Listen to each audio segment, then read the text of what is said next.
ஆன்மீக சந்திப்பில் நாம் இன்றைக்கி ஒரு முக்கியமான வீடியோ பற்றி தான் பார்க்க போகிறோம். அது என்ன அப்படின்னு பார்த்தீங்கன்னா, இன்றைக்கி ஏற்படுற ஒரு அமானுஷம் நிறைந்த சந்திரகிரகணத்தை பற்றி தான் நம்ம பார்க்க போகிறோம். பொதுவாக சந்திர கிரகணம்னாலே உங்களுக்கு வந்து பௌர்ணமி அன்றைக்கி தான் ஏற்படும். சூரிய கிரகணம் பார்த்தீங்கன்னா அமாவாசை அன்றைக்கி ஏற்படும். சரிங்களா? சந்திர கிரகணம் ஏற்படுறது சாதாரண விஷயந்தான். ஆனால் சந்திர கிரகணம் பார்த்திங்கன்னா நல்ல சந்திரகிரகணமா இல்லை அமானுஷம் நிறைந்த சந்திரகிரகணமான்றது ஒரு விஷயம் இருக்குது.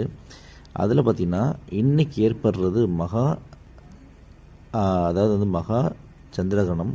அது என்னென்னா அதுவும் பார்த்திங்கன்னா மகா அமானுஷம் நிறைந்த சந்திரகிரகணம். ஏன் அப்படின்னு பார்த்தீங்கன்னா, சந்திரனுடைய கேது இருந்தால் அது நல்ல சந்திரகிரகணம் சொல்லுவாங்க. ராகு இருந்தால் வந்து அமானுஷம் நிறைந்த சந்திரகிரகணம். பொதுவாக வந்து இந்த மாந்திரிகவாதிகள்லாம் இருப்பாங்களே, செய்வினை வைக்கிறது, சூனியம் வைக்கிறது, இந்த மாதிரி விஷயம்லாம் வந்து ஏவி விடுவாங்கள்ல, அது எல்லாமே இன்றைக்கி தான் பண்ணுவாங்க. நீங்கள் படத்துலலாம் பார்த்துருப்பீங்க, அம்மன் படத்துலலாம் பார்த்துருப்பீங்க, அந்த வில்லன்கள்லாம் பண்ணுவாங்க. இதெல்லாம் உண்மை தான். சில பேர் மூட நம்பிக்கை அப்படின்னு நினைக்கிறவங்கள அவங்க நான் அதை பற்றி நினைக்காதவங்க விட்டுருங்க.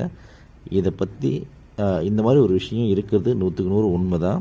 நம்புகிறவங்க நம்பலாம். சரிங்களா? இப்போது இந்த அமானுஷம் நிறைந்த இந்த சந்திர கிரகணத்தால் பாதிக்கப்படும் ராசி நட்சத்திரம் எதுன்னு பார்த்தீங்கன்னா, கும்ப ராசி, கும்ப லக்னத்தில் பிறந்தவங்க, அதுவும் குறிப்பாக சதயம் நட்சத்திரம் கடைசி பாதத்துலேயும் பூரட்டாதி முதல் 2 பாதத்துலேயும் பிறந்தவங்களுக்கு தான் ரொம்ப கவனமாக இருக்கணும். ஏன்னா வந்து இப்போ ஆவணி மாதம் முடிய போகிற தருவாயில் வந்து இந்த சந்திரகிரகணம் ஏற்பட்டிருக்குது. இது ராகு சந்திரனை சேர்ந்துருக்கு, கூட சனி வேற இருக்குது.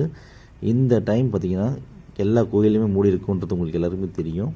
இந்த டைமில் கண்டிப்பாக பார்த்திங்கன்னா இந்த டைம் தான் வந்து இந்த மந்திரிகவாதிகள்லாம் பார்த்திங்கன்னா ஏவி விடுறது எல்லாம் பண்ணுவாங்க. ஸோ இப்போ நம்ம வெளியில் வரணும். அந்த ஏவி விடுறது யாருக்காக போக வேண்டியது அந்த குறிப்பிட்ட நபர் வர்றப்ப அவங்களுக்கு பிடிச்சிச்சின்னா அது அவங்க மேலே ஏறிடும்னுவாங்க.